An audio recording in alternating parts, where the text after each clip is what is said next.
আমি মাকে খুশি করতে গেলে বউ নারাজ, বউকে খুশি করতে গেলে মা নারাজ। কিন্তু আমি একজন মানুষ, কোন দিকে যাব? ইসলাম বলে তুমি তোমার মার কি? সন্তান। তুমি তোমার বউয়ের কি? স্বামী। শব্দগুলা খেয়াল করবেন। তুমি তোমার মার সন্তান, যার পায়ের নিচে তোমার বেহেশত। তুমি তোমার মায়ের পায়ের নিচে। তুমি তোমার বউয়ের কি? স্বামী। স্বামী মানে অভিভাবক। অভিভাবক কি নিচে না উপরে? মায়ের পায়ের নিচে তুমি, আর বউ তোমাকে মাথার উপর রেখেছে, কারণ তুমি বউয়ের অভিভাবক।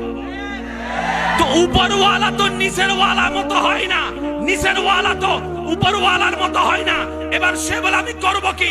বলে যে শুনো, তুমি মাকে মাথায় রাখো, বউকে বুকে রাখো।